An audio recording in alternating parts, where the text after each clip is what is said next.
Desde que James L. Corning en 1885 administró cocaína entre las apófisis espinosas de un perro, logrando anestesiar el tren posterior, muchos cambios se han dado en esta área, llegando a ser en la actualidad el bloqueo epidural uno de los procedimientos más útiles y versátiles de la anestesiología moderna. Es único porque puede colocarse en casi cualquier nivel de la columna vertebral y de ahí su flexibilidad en la práctica clínica. Muy buenos días, tardes o noches a todos los compañeros y licenciados que nos ven en esta oportunidad. Espero que estén bien y Dios derrame muchas bendiciones sobre ustedes.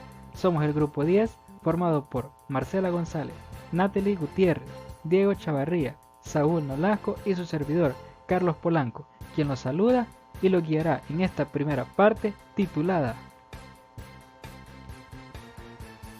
Anestesia epidural, diferencia, historia, anatomía y efectos fisiológicos.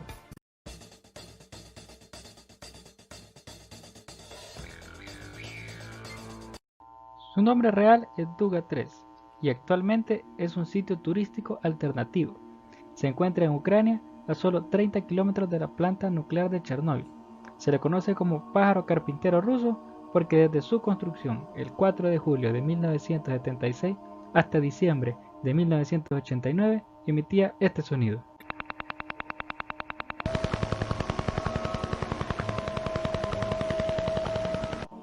Con más de 800 metros de largo y 100 metros de alto, formaba parte de un gigantesco radar que emitía su señal hasta los Estados Unidos, para saber exactamente en qué momento despegarían los hipotéticos misiles balísticos intercontinentales de las 9 bases que poseía Estados Unidos, 25 minutos antes de que llegara a la Unión Soviética y así iniciar las medidas contraofensivas antes de que fuese demasiado tarde. La antena generó muchas teorías conspirativas a lo largo de los años. Los norteamericanos creían que era usada para control mental o del clima, pero el verdadero problema fue otro. La señal interfería las otras señales de radio, incluso las de auxilio, y al modificarla se cree que las aureolas boreales evitaron que funcionara, y el Duga 3 fue incapaz de detectar los misiles americanos, incluso cuando estos hacían pruebas que espías rusos informaban. ¿Cómo encubrir un fiasco que costó cerca de 7.000 millones de rublos rusos, el doble que la central nuclear Vladimir Lenin, en una época en que la Unión Soviética estaba débil? Bueno, la teoría conspirativa más grande del Duga 3 dicta que la Unión Soviética provocó la catástrofe de Chernóbil el 26 de abril de 1986 para encubrirlo, y hay muchas personas en Rusia que lo creen. El libro menciona algunas diferencias, entre ellas es que en la anestesia epidural se requieren dosis farmacológicas superiores de anestésicos locales, por lo que la toxicidad sistémica se convierte en una preocupante. La incidencia de cefalea postpunción debería de ser menor en la anestesia epidural en relación con la anestesia raquídea. La anestesia espinal es una técnica de inyección única, mientras que en la anestesia epidural frecuentemente se administran bolos intermitentes a través de un catéter, permitiendo reinyecciones y prolongando el bloqueo. Se puede obtener una anestesia segmentaria, por ejemplo, si se realiza un bloqueo torácico, puedo inyectar la cantidad adecuada de anestésico local y producir una anestesia carente de bloqueo en las extremidades inferiores. La anestesia epidural se puede colocar casi en cualquier nivel de la columna vertebral y de ahí su flexibilidad en la práctica clínica. Por último, yo puedo utilizar la anestesia epidural para complementar una anestesia general, haciendo que los niveles de esta última sean menos profundos y por ende la evolución del procedimiento va a ser más estable desde el punto de vista hemodinámico. La recuperación sería más rápida y hay un mejor control del dolor postoperatorio. Esto es mayormente evidenciado en los niños por medio del bloqueo caudal.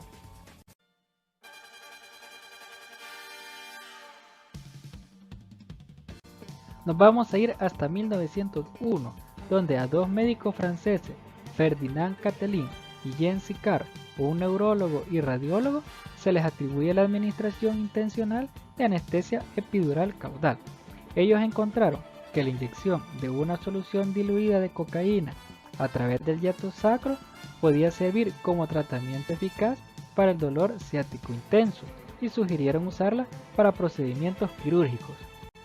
Luego, en 1920, Fidel Pages, un cirujano militar español, a él se le atribuye haber descrito la vía de acceso lumbar para anestesia peridural, pero su repentina muerte a los 37 años evitó que siguieran sus contribuciones a la anestesia. Luego, en 1931, Achille Doglotti, un cirujano italiano, popularizó el método de anestesia epidural segmentaria.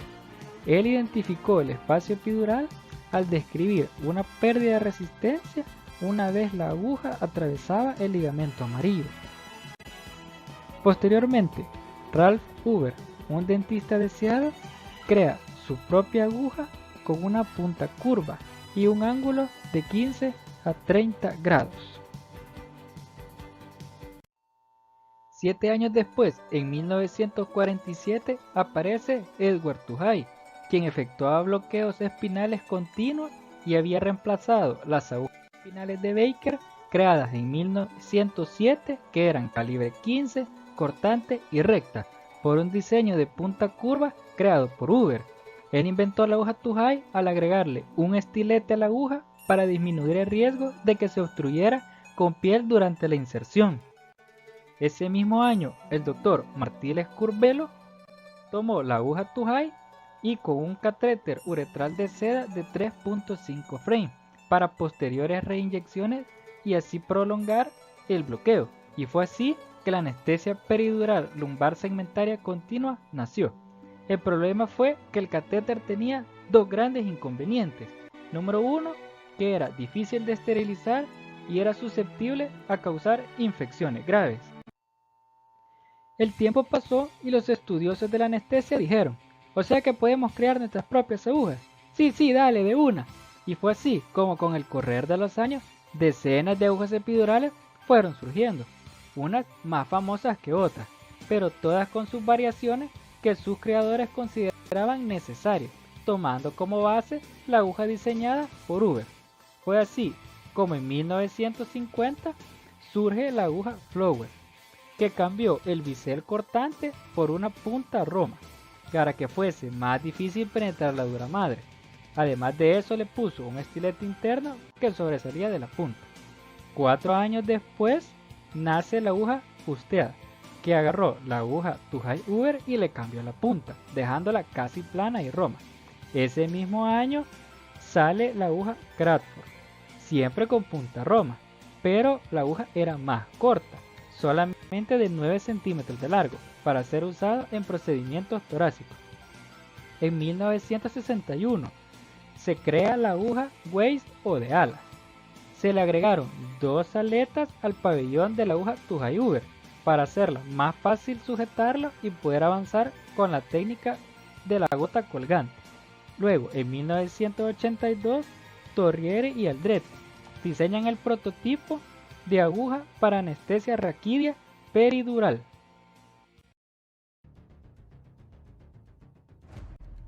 Debido a que la localización del espacio epidural sigue siendo un procedimiento a ciegas, es de suma importancia que para tener éxito el anestesista tenga un conocimiento detallado de las estructuras anatómicas que lo rodean y se atraviesan.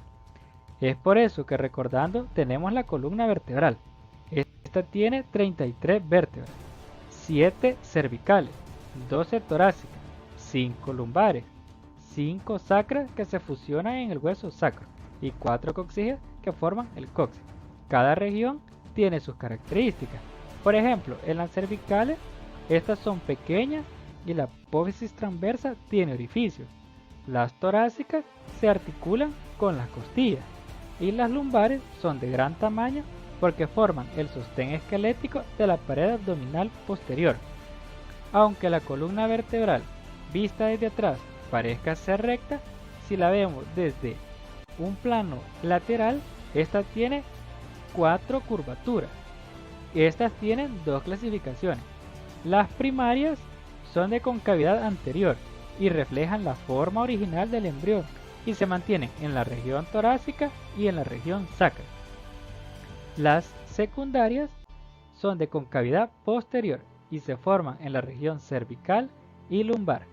Las lumbares se forman cuando el niño aprende a caminar y la curvatura cervical cuando aprende a sostener la cabeza por sí mismo. La función de esta es llevar el centro de gravedad a una línea media vertical, lo que permite que el peso del cuerpo se balancee sobre la columna vertebral y de esta forma se gasta la mínima cantidad de energía muscular para mantener la bipedestación erguida. Las funciones de la columna vertebral son encerrar la médula espinal y protegerla, mantener la postura erecta y proporcionar sitios de fijación para que los músculos de los que dependen los movimientos de la cabeza y el tronco.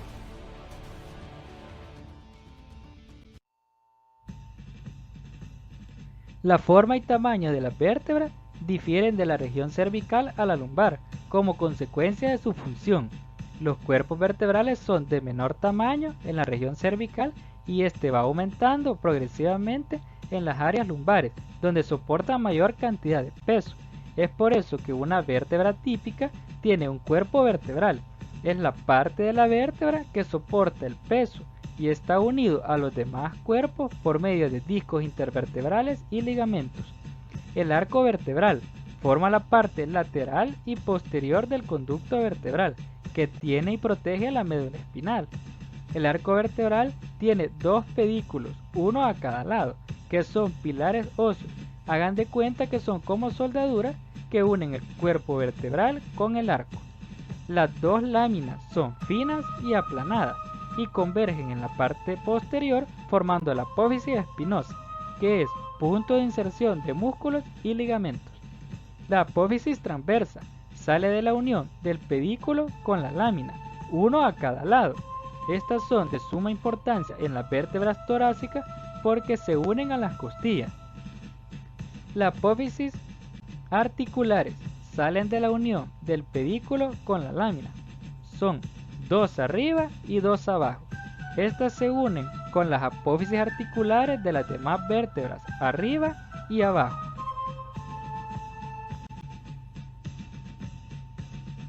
Las vértebras tienen 6 articulaciones, 4 sinoviales que son de las apófisis articulares y 2 sínfisis donde está el disco intervertebral.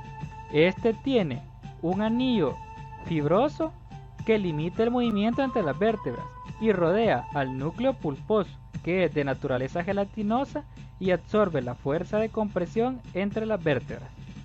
Aunque los movimientos entre dos vértebras cualquiera son muy limitados, la sumatoria del movimiento que permiten todas las vértebras le da a la columna una amplia gama de movimientos, como son flexión, extensión, flexiones laterales y rotación.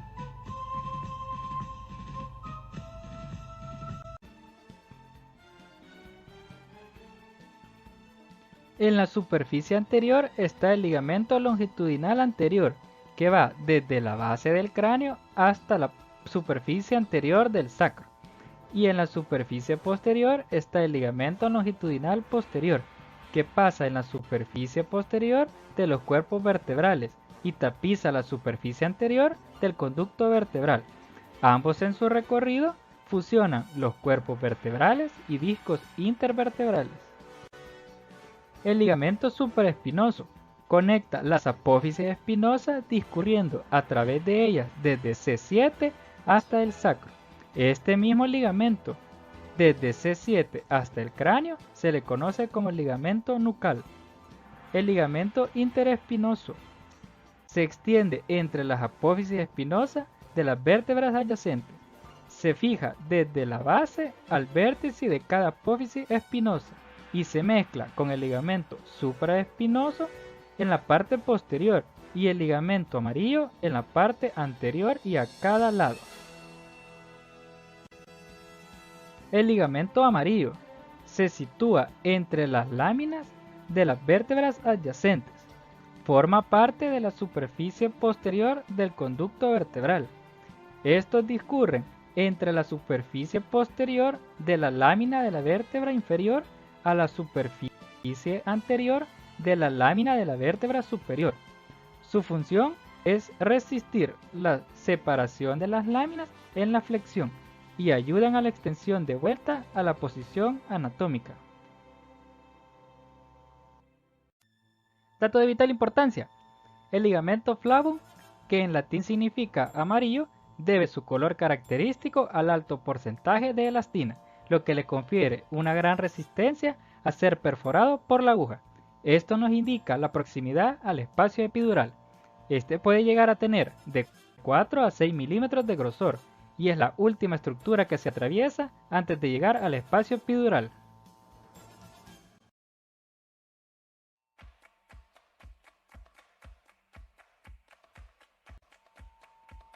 El espacio epidural va desde la base del cráneo al hiato sacro, desde el ligamento longitudinal posterior al ligamento amarillo y láminas vertebrales, y lateralmente por los pedículos y los agujeros intervertebrales.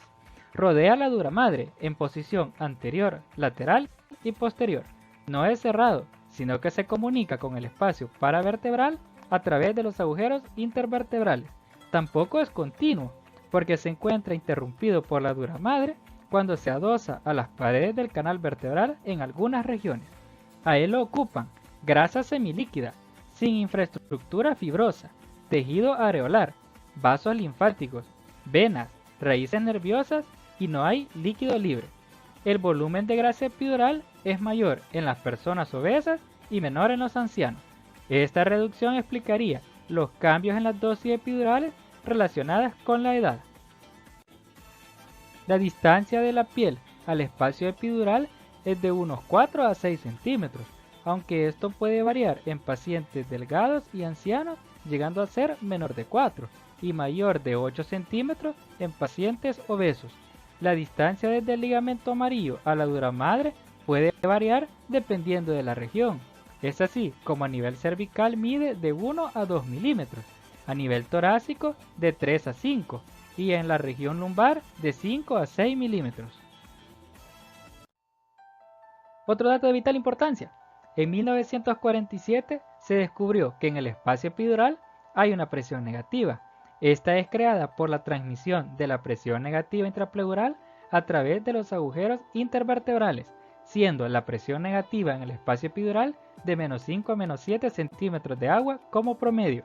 Esta presión negativa nos servirá más adelante en las distintas técnicas para identificar el espacio epidural. Una característica de este plexo es que carece de válvulas y la sangre que proviene de cualquiera de los sistemas conectados puede fluir hacia los vasos epidurales. La ingurgitación es aún mayor en los agujeros intervertebrales, donde los vasos pueden sobresalir desde el conducto vertebral. En consecuencia, es más probable penetrar un vaso sanguíneo con una inserción fuera de la línea media. Antes de ver los efectos fisiológicos, el libro menciona 12 postulados que deben ser tomados en cuenta antes de aplicar una anestesia epidural. Estos son: usar la dosis adecuada, administrar la dosis de prueba por la aguja y el resto por el catéter, siempre aspirar antes de inyectar, no permitir que el nivel de bloqueo disminuya más de 2 dermatomas, utilizar lidocaína al 2%, si se le pone adrenalina que sea en 1 en 200.000 o 1 en 400.000, a menos que haya alguna contraindicación, alcalinizar el anestésico local con bicarbonato antes de la inyección inicial, agregar fentanil a la dosis inicial de anestésico local, esperar el periodo de latencia del anestésico local antes de hacer alguna prueba de valoración del nivel de bloqueo, utilizar como prueba la torunda con alcohol o hielo, abandonar el procedimiento si se intentan más de 4 punciones o se perfora la dura madre, no intentar más de 4 punciones, es preferible intentar un nuevo bloqueo en otro espacio y por último mostrar confianza ante el paciente y mantener comunicación verbal con él. El principal sitio de acción de las soluciones de anestésico local inyectada en el espacio epidural son las raíces de los nervios espinales, localizadas en la parte lateral del espacio. En menor grado hay una difusión de anestésico local desde el espacio epidural al espacio subaracnoideo, produciendo efecto en la médula espinal. Como resultado, el inicio del bloqueo es más lento y la intensidad del bloqueo sensitivo y motor es menor.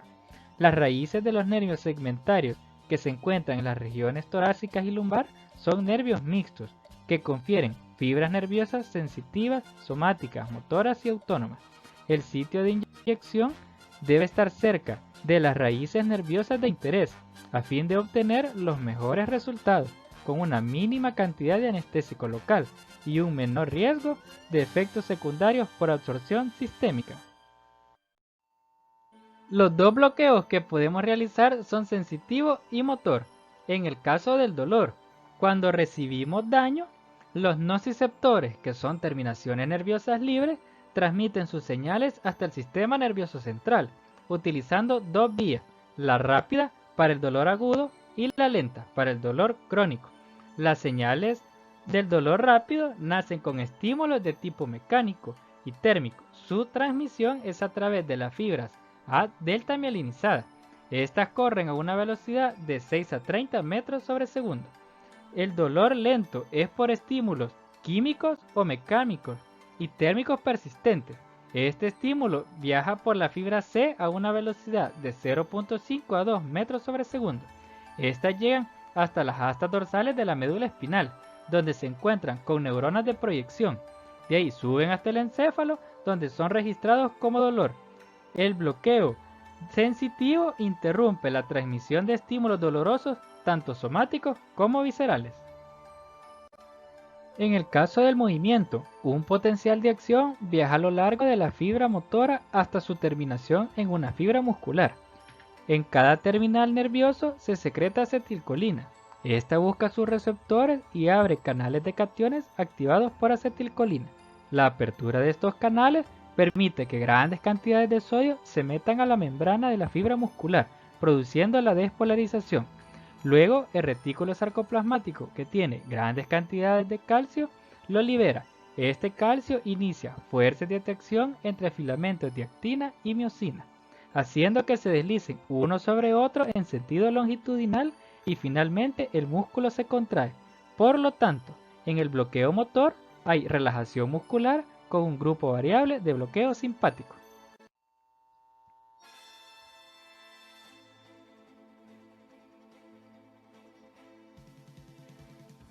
El bloqueo nervioso diferencial se refiere al fenómeno en que fibras nerviosas con diferentes funciones muestran sensibilidad variable ante los efectos de los anestésicos locales. Es por eso que existe un orden en que las fibras nerviosas se van bloqueando. Las primeras en bloquearse son las pequeñas fibras simpáticas preganglionares, que son fibras B, de 1 a 3 micras, mínimamente mielinizadas. Aquí se produce el bloqueo simpático con vasodilatación periférica y aumento de la temperatura de la piel. Le siguen las fibras C, de 0.3 a 1 micra, no mielinizadas, que conducen la sensación de temperatura fría. Aquí hay pérdida de la sensación de dolor y temperatura. Le siguen las fibras A delta, de 1 a 4 micras, mielinizadas, que conducen la sensación de punción. A continuación, las fibras A beta, de 5 a 12 micras, mielinizadas, que conducen a sensación táctil. Para este tiempo tenemos pérdida de la propiocepción, sensación de toque y presión. Las últimas en bloquearse son las fibras motoras A alfa, las más grandes, de 12 a 20 micras y son mielinizadas, llegando finalmente la parálisis motora. La regresión del bloqueo se sigue en el orden inverso en el que éste llegó. Primero se recupera la función motora, seguida por la táctil, luego la punción y finalmente la sensación de frío. Los efectos fisiológicos del bloqueo epidural en los sistemas de órganos dependen del nivel espinal y del número de segmentos espinales bloqueados. Es por eso que los bloqueos torácicos altos y extensos se relacionan con un bloqueo simpático más profundo que resulta en un mayor efecto en el sistema cardiovascular. En los efectos cardiovasculares, el libro lo divide en dos grupos, si son debido a un bloqueo por debajo de T4 o por arriba de T4. En el caso de que sea por debajo de T4, lo que sucede es que el tono vasomotor es mantenido por las fibras simpáticas de T5 a L1, que inervan el músculo liso vascular. El bloqueo de estas fibras causa vasodilatación, con acumulación venosa y reducción de la resistencia vascular sistémica que anda entre un 5 y 18%. La acumulación venosa es debido a que del 60 al 70% del volumen sanguíneo se encuentra almacenado en los vasos venosos. También hay una reducción de la circulación venosa. Esto provoca un incremento del tono vagal cardíaco. El mecanismo compensatorio de la reducción de la presión arterial media es un aumento de la liberación de catecolamina por la médula suprarrenal. También hay una reducción de la presión de la aurícula derecha, siendo su valor normal de 0 a 8 milímetros de mercurio. También se produce una reducción del gasto cardíaco en 10%, siendo su valor normal en un promedio de 4.5 litros por minuto. Si se mantiene el gasto cardíaco normal, sea por carga de volumen o mecanismo fisiológico, lo que es la liberación de catecolamina o vasopresión en las áreas no bloqueadas, la resistencia vascular periférica solo debería bajar en un 15%, siendo bien tolerado por un paciente sano.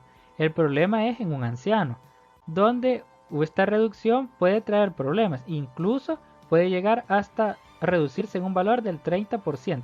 Por eso es necesario la necesidad de apoyo vasopresor. En el bloqueo por arriba de T4, lo que sucede es que los efectos son por un bloqueo simpático alto.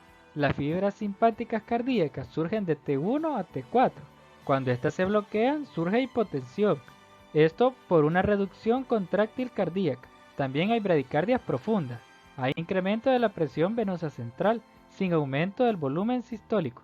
Hay bloqueos nerviosos espláncnicos, con reducción de la secreción de catecolamina y un bloqueo del efecto vasoconstrictor en los vasos de las extremidades inferiores. El bloqueo epidural hasta niveles torácicos medios casi no produce efecto en los pacientes cuya función pulmonar es adecuada. Los volúmenes pulmonares, la ventilación por minuto y el espacio muerto básicamente no cambian. Sin embargo, en casos de bloqueos altos puede causar parálisis de los músculos abdominales e intercostales. Esto tiene mayor importancia en pacientes con enfermedades pulmonares crónicas graves que dependen de la función de los músculos accesorios para mantener una ventilación adecuada. Es de recordar que todo procedimiento de anestesia regional se debe colocar oxígeno suplementario, así como dicta el artículo 22 de la norma técnica sobre anestesiología. Si el paciente satura arriba de 90, respirando aire ambiente, no será necesario agregar FiO2 altas. Se puede utilizar una cánula binasal con 3 litros o una máscara simple con 6 litros de oxígeno.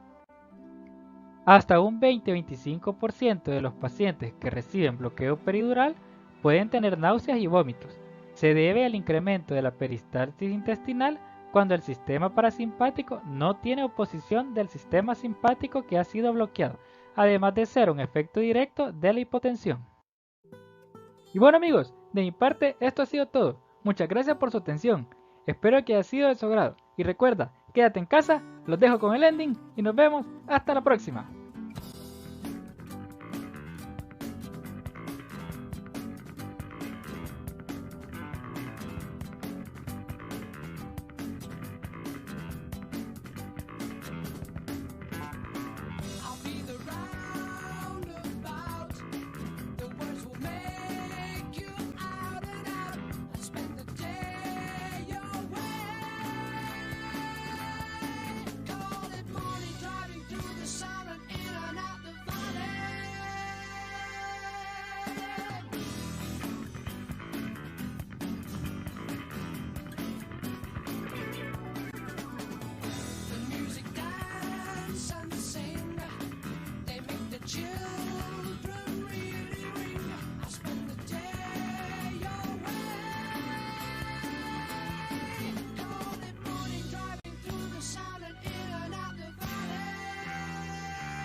One mile over, we'll be there and we'll see you.